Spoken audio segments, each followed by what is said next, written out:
नमस्कार मित्रों, CEC online lecture में आपका हार्दिक अभिनंदन है। मित्रों, जैसे कि आप जानते ही हैं कि हम निबंध की श्रृंखला चला रहे हैं और इसमें हमने पंडित विद्यानिवास मिश्र के निबंध मेरे राम का मुकुट भीग रहा है, इसके प्रतिपाद्य और इसकी मूल संवेदना पर चर्चा पिछले व्याख्यान में की थी। आज हम इस निबंध की भाषा शैली पर, उसकी अभिव्यंजना कौशल पर बात करेंगे। निबंध मूलतः लेखक और पाठक के बीच सीधा संबंध स्थापित करने वाला होता है। कहानी, उपन्यास या नाटक आदि की जब रचना की जाती है तो वहाँ नाटककार का या उपन्यासकार का पाठक के साथ सीधा संबंध नहीं होता। वहाँ वे कथा के माध्यम से, नाटक की कहानी के माध्यम से पात्रों के साथ संवाद स्थापित करता है। पर निबंध में निबंधकार और पाठक दोनों के बीच में तादात्म्य रहता है। निबंधकार जो बात पाठक तक पहुंचाना चाहता है, पाठक उसको समझने में, उसको जानने में पूरी तरह से सक्षम हो। निबंधकार का ऐसा उद्देश्य रहता है, ऐसा उसका प्रयास रहता है। और निबंध भी दो प्रकार के होते हैं। एक विचारात्मक निबंध होते हैं और दूसरे भावात्मक या ललित निबंध होते हैं। विचारात्मक निबंधों में विचार तत्व की प्रधानता होती है, वहाँ बौद्धिकता अधिक होती है, जैसे हम आचार्य रामचंद्र शुक्ल जी के निबंधों को देखते हैं। परंतु जो भावात्मक निबंध होते हैं, भाव प्रधान निबंध होते हैं, जिन्हें ललित निबंध भी कहा जाता है, वे अनुभूति प्रधान निबंध होते हैं। ये वे निबंध होते हैं जिसमें लेखक भावनाओं में बहकर अपनी वैयक्तिकता का संप्रेषण करता है। लेखक का आत्मीय भाव, उसमें आत्मीयता जुड़ी हुई होती है। ललित निबंध में लेखक किसी अपने जीवन की एक विशेष घटना को या जीवन के किसी एक प्रसंग को, अपने जीवन के अनुभवों को अपनी लेखनी के माध्यम से पाठकों तक पहुंचाता है। तो वहाँ लेखक की जो वैयक्तिकता है वह संप्रेषित होती है। और ललित निबंध में भाव, कल्पना और अनुभूति का समावेश रहता है। निबंधकार के व्यक्तित्व की अभिव्यंजना उसमें रहती है। तो इस तरह से ललित निबंधों में अनुभूति और तर्क, कल्पना और भावना, हास्य और व्यंग्य, विचार और भाव तथा मस्ती और ईमानदारी का योग तो होता ही है। जीवन की विविध स्थितियों, परिस्थितियों की यथार्थ झांकी भी मिलती है। जहाँ विचारात्मक निबंध केवल तर्क पर आधारित होते हैं, उसमें बौद्धिकता अधिक होती है, वही भावात्मक निबंध में लेखक अपनी कल्पना के माध्यम से अपनी भावनाओं को, कल्पनाओं के पंख लगा करके अपनी अनुभूतियों को इस प्रकार से पाठकों के समक्ष प्रस्तुत करता है कि लेखक की संवेदना से पाठक की संवेदना जुड़ जाती है, वे परस्पर उनमें एक ही भाव हो जाता है। इसीलिए ललित निबंधों को भावात्मक निबंध भी कहा जाता है। और पंडित विद्यानिवास मिश्र जी ने अपने इन ललित निबंधों को भावाभिव्यंजक निबंध या व्यक्ति व्यंजक निबंध कहा है, क्योंकि उसमें वैयक्तिकता की प्रधानता होती है। और पंडित विद्यानिवास मिश्र से पूर्व अनेक निबंधकार रहे जिन्होंने ललित निबंधों की रचना की। यद्यपि इस विधा का सूत्रपात तो भारतेंदु के समय से हो जाता है। भारतेंदु ने स्वयं अनेक ललित निबंधों की रचना की। प्रताप नारायण मिश्र के ललित निबंध मिलते हैं, परंतु वास्तविक रूप में, एक व्यवस्थित रूप में और ललित निबंधों की एक अलग पहचान बनाने के रूप में आचार्य हजारी प्रसाद द्विवेदी जी का विशेष योगदान रहा है। और आचार्य हजारी प्रसाद द्विवेदी जी से ही प्रेरित और प्रभावित होकर के पंडित विद्यानिवास मिश्र जी ने भी अनेक ललित निबंधों की रचना की। और इनके पश्चात कुबेरनाथ राय आए। तो कुबेरनाथ राय, विद्यानिवास मिश्र जी और हजारी प्रसाद द्विवेदी, ये तीनों निबंधकार ललित निबंधकार त्रयी के रूप में जाने जाते हैं। इसके अतिरिक्त विवेकी राय, रामवृक्ष बेनीपुरी, कुबेरनाथ राय का तो मैंने अभी आपको बताया ही, अमृत राय, सियाराम शरण गुप्त, श्रीलाल शुक्ल आदि अनेक निबंधकार हुए जिन्होंने इस तरह के कल्पना प्रधान, भावना प्रधान, भावाभिव्यंजक निबंधों की रचना की। तो जो विचारात्मक निबंध है उनका अभिव्यंजना कौशल भिन्न होता है, उसकी भाषा शैली भिन्न होती है, और जो भावात्मक निबंध है उनका अभिव्यंजना कौशल, उनकी भाषा शैली एक भिन्न रूप लिए हुए होती है। तो आज हम बात कर रहे हैं मिश्र जी के ये जो मेरा राम का मुकुट भीग रहा है, जो आपके पाठ्यक्रम में लगा हुआ निबंध है, इसकी भाषा शैली के बारे में। और ये एक आत्माभिव्यंजक निबंध है। इस निबंध में भी अनुभूति और तर्क एवं कल्पना और भावना का सुंदर समन्वय, एक सुंदर सामंजस्य मिलता है। लेखक की अनुभूति है, उनके जीवन का प्रसंग है, उनके अपने बेटा और घर में आई मेहमान लड़की जो संगीत का कार्यक्रम सुनने के लिए गए और देर रात तक लौट कर नहीं आते हैं, और लेखक उनके ना आने के कारण जिस प्रकार से चिंतित रहता है, तो वे अपनी उस चिंता को अतीत के साथ, परंपरा के साथ जोड़ते हुए प्रस्तुत करता है, और अतीत की परंपरा की, राम की वनवास की घटना को वर्तमान से जोड़ते हुए अपनी कल्पना और अपनी भावना का सुंदर सामंजस्य प्रस्तुत करता है। तो उससे एक निबंध में एक सुंदर भावात्मकता, एक संवेदनशीलता उत्पन्न हो जाती है, और लोक जीवन से संपृक्ति है। पूरे निबंध का आधार ही वे लोकगीत रहा है। लोकगीत की वे पंक्तियाँ, मेरे राम का भीगे मुकुटवा, लक्ष्मण का भीगे पकुटवा, तो ये पंक्तियाँ इस पूरे निबंध की केंद्र बिंदु रही हैं। और इस निबंध के माध्यम से मिश्र जी अतीत की आस्था और समसामयिकता की, सामयिकता की छाप प्रस्तुत करते हैं। कैसे अतीत जो है वे वर्तमान पर प्रभाव डालता है, वर्तमान उससे कैसे प्रभावित होता है, ये दिखाते हैं। और हम देखते हैं कि इस निबंध में एक आंतरिक अन्विति है, एक प्रवाह है, एक भाव तरंग में निबंध बहता हुआ चलता चला जाता है।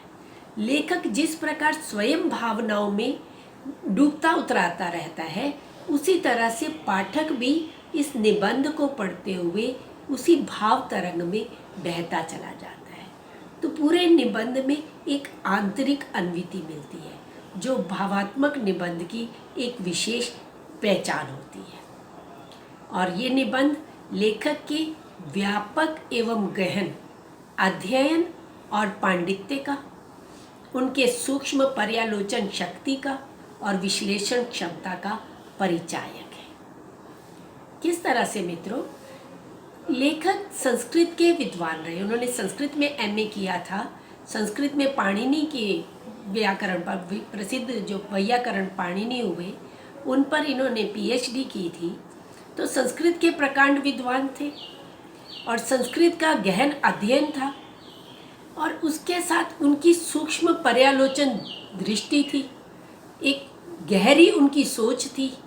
अध्ययन गहन था, व्यापक था, पांडित्यपूर्ण था, और सूक्ष्म पर्यालोचन शक्ति, जो इनके निबंधों में, और इनकी एक विश्लेषण क्षमता इनके निबंधों में विशेष रूप से दिखाई देती है। जैसे राम के वनवास को लेकर ऐश्वर्य और निर्वासन को वर्तमान के साथ जोड़ते हुए, आधुनिकता के साथ जोड़ते हुए, किस तरह से उत्कर्ष की भावना जो है उसको हमेशा संघर्षों का सामना करना पड़ता है। स्थितियाँ जो पूर्व में थी, राम के समय में थी, वे स्थितियाँ, परिस्थितियाँ आज भी वर्तमान पीढ़ी को सहन करनी पड़ रही है, तो वे उनसे जूझ रहा है। तो इस तरह से एक विश्लेषण क्षमता उनके निबंध में दृष्टिगोचर होती है। अब हम निबंध के शीर्षक की बात करें कि इन्होंने ये राम का मुकुट, मेरे राम का मुकुट भीग रहा है, ये शीर्षक रखा है। तो ये शीर्षक सार्थक है।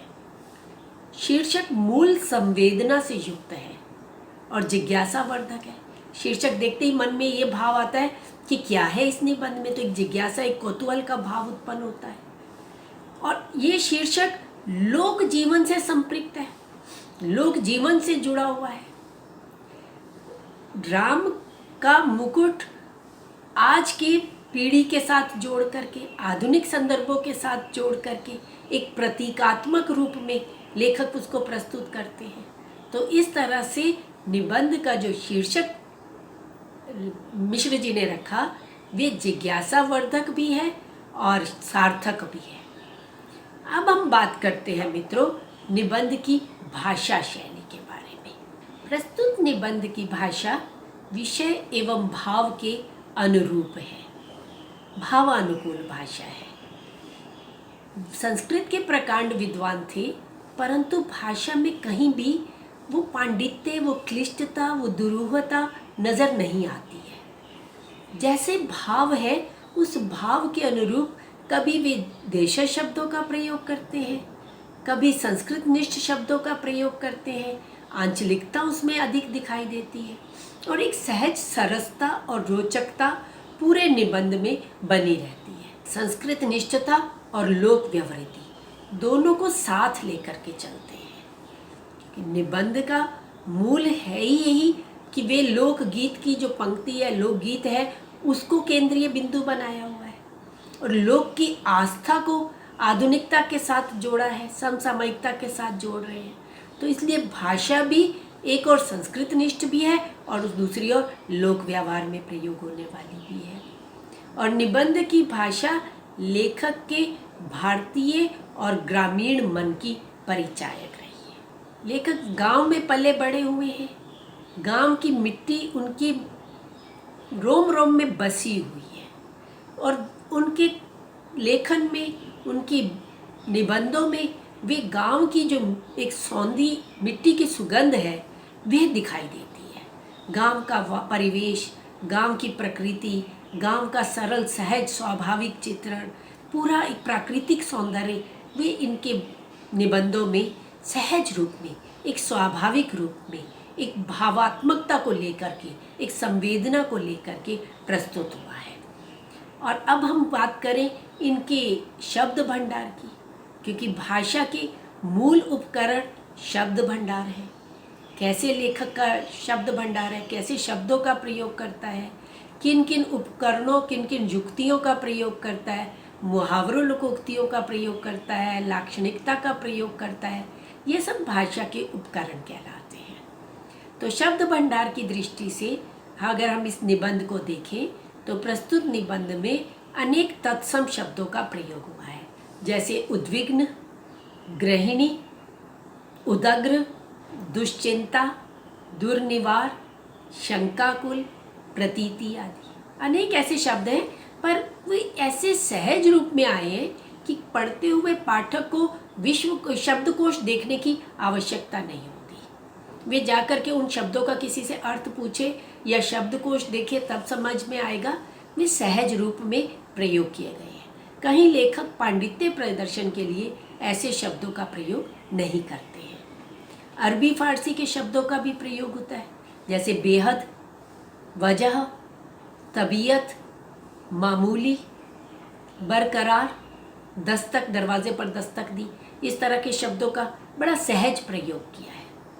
देशज शब्दों का भी प्रयोग किया है, क्योंकि लेखक तो स्वयं मिट्टी से जुड़े हुए हैं और भोजपुरी के अनेक शब्द इनके काव्य में, इनके निबंधों में मिलते हैं, जैसे चिरई का पूत, धोबी की मुटरी, जिलावतनी, बिसूरना, पटुकवा, औंधाई हुई, सेनुरवा, सिंदूर के लिए। तो ये देशज शब्दों का भी प्रयोग करते हैं। अपने कथन को अधिक प्रभावशाली बनाने के लिए, अधिक पाठकों को स्पष्ट करने के लिए निबंधकार मुहावरों का, लोकोक्तियों का भी प्रयोग करते रहे हैं। इन्होंने अधिक मुहावरों का प्रयोग नहीं किया, परंतु स्वाभाविक रूप में कुछ मुहावरे इन निबंध में आ गए हैं, जैसे राह जोहना, संकल्प बोलना, तार तार होना, ये मुहावरे इस निबंध में हमें देखने को मिलते हैं। इसके साथ साथ पंडित विद्यानिवास मिश्र जी ने इस निबंध में अमूर्त भाव का मूर्तिकरण किया है। ये निबंधकार की अभिव्यंजना कौशल पर निर्भर करता है। जो अमूर्त भाव है उनको मूर्त रूप में प्रस्तुत करना बड़ा जोखिम का कार्य होता है, साहसपूर्ण कार्य होता है, चुनौती से पूर्ण कार्य होता है। और पंडित विद्यानिवास मिश्र उसे बड़े सहज रूप में मूर्तिकरण कर देते हैं। निराशा का भाव मन को जब उद्विग्न बना देता है तो वे केवल व्यक्ति को ही निराश नहीं बनाता, वे व्यक्ति के साथ साथ जुड़ने वाले जो अन्य लोग हैं उनमें भी निराशा का भाव उत्पन्न कर देता है। और वह व्यक्ति जो निराश है उसे अपने वातावरण में जो मंगल सूचक चिन्ह है, जो उत्सव आदि के भी चिन्ह हैं, वे भी उदास कर देते हैं। उनमें भी वे निराशा ही देखता है, उनमें भी उसे दुश्चिंता की भावना ही दिखाई देती है। तो इस निराशा के भाव का किस तरह से उन्होंने मूर्तिकरण किया है, ये मित्रों देखने योग्य है। वे कहते हैं, बंधनवार बंधनवार न दिखकर बटोरी हुई रस्सी की शक्ल में कुंडली मारे नागिन दिखती है। मंगल घट औंधाई हुई, देखिए देश शब्द औंधाई हुई आया। अध फूटी गगरी दिखता है। उत्सव की रोशनी का तामझाम, धुओं की गांठों का अंबार दिखता है। और मंगल वाद्य डेरा उखाड़ने वाले अंतिम कारबरदार का की उसांस में बजकर एक बारगी बंद हो जाता है। तो अमूर्त भावों का मूर्तिकरण भी इन्होंने बड़े सहज स्वाभाविक रूप से प्रस्तुत किए हैं। मिश्र जी ने अपने इस निबंध में प्रतीकात्मक शैली का प्रयोग किया है। इसमें राम का मुकुट, लक्ष्मण का पटुकवा, सीता का सेनूरवा, कौशल्या, ये सब प्रतीक रूप में आए हैं। राम का मुकुट ऐश्वर्य का, उत्कर्ष का, मोह स्नेह का प्रतीक आया है। लक्ष्मण का पटुकवा, लक्ष्मण का जो दुपट्टा है, वे उसके सतत जागरूक रहने वाले, लक्ष्मण के सतत जागरूक रहने वाले प्रहरी का प्रतीक है, जागरण का प्रतीक है। जो सीता का सिंदूर है वे अखंड सौभाग्य का प्रतीक है, सतीत्व का प्रतीक है। और कौशल्या सार्वभौम माता की प्रतीक है। वे उन सब माताओं की प्रतीक है जिनके बच्चे, जिनकी संतान किसी कारणवश विदेश में या दूसरे राज्यों में गई हुई है, उनसे दूर है। तो उन कौशल्या उन सब माताओं की प्रतीक के रूप में आई है। इसी तरह से विद्यानिवास मिश्र जी बिंबों का प्रयोग भी निबंध में करते हैं। निबंध को रोचक बनाने में, सरस बनाने में बिंब योजना का बड़ा महत्वपूर्ण योगदान रहता है। बिंब कई प्रकार के होते हैं, दृश्य बिंब, ध्वन्यात्मक बिंब, स्पृश्य बिंब आदि। तो निबंधकार या लेखक अपने आवश्यकता के अनुरूप विभिन्न बिंबों का प्रयोग करता है। जैसे इस निबंध में वे एक जगह कहते हैं, फिर भी रात रात नींद नहीं आती। तो पूरा एक भयावह स्थिति का एक बिंब प्रस्तुत कर देते हैं कि फिर भी रात रात नींद नहीं आती, दिन ऐसे बीतते हैं जैसे भूतों के सपनों की एक रील दूसरी रील पर चढ़ा दी गई हो और भूतों की आकृतियां और डरावनी हो गई हैं। तो ये देखिए पूरा एक बिंब हमारे सामने प्रस्तुत कर देते हैं। उस व्यक्ति का जो सोने की प्रयास कर रहा है, वे नींद नहीं आ रही है और उसके सामने विभिन्न आकृतियां, भूतों की आकृतियां रील पर रील चलती चली जाती है। हम देखते हैं कि कई बार हम रात को सो रहे हैं और सपनों में एक के बाद दूसरा, दूसरे के बाद तीसरा सपने की एक रील पर रील चलती रहती है। तो उसका भी एक बिंब निबंधकार कैसे प्रस्तुत करते हैं, तो विद्यानिवास मिश्र के अभिव्यंजना का कौशल इस बिंब से पता चलता है। अयोध्या की वीरानगी का, सुनसान होने का जो वो बिंब प्रस्तुत करते हैं कि कैसे अयोध्या सुनसान हो गई है, वीरान हो गई है। बिल्कुल शमशान बन गई है। तो उस शमशान का बिंब जिस रूप में वे प्रस्तुत करते हैं वह भी मिश्र जी के अभिव्यंजना कौशल का परिचायक है। इसके अतिरिक्त मिश्र जी संवाद शैली का भी प्रयोग करते हैं। जैसे कहते हैं, क्या बात है कि आज भी काशी की रामलीला आरंभ होने के पूर्व एक निश्चित मुहूर्त में मुकुट की ही पूजा सबसे पहले की जाती है।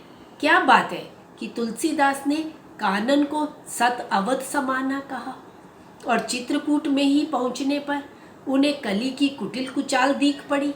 क्या बात है कि आज भी वनवासी धनुर्धर राम ही लोकमानस के राजा राम बने हुए हैं।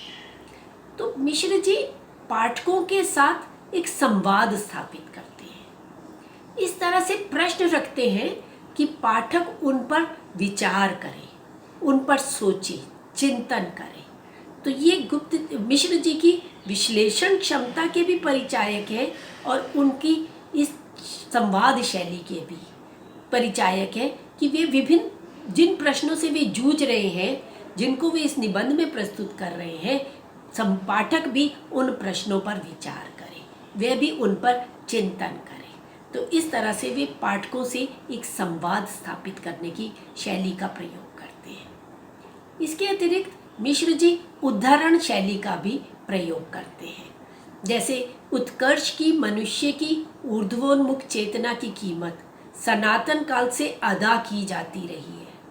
तो ये जो चेतना है, इस कथन की पुष्टि के लिए वे साहित्य का उदाहरण, रामचरितमानस का उदाहरण देते हैं। वे भभूति के उत्तर रामचरित का उदाहरण देते हैं, लोक जीवन के लोक गीतों का उदाहरण देते हैं।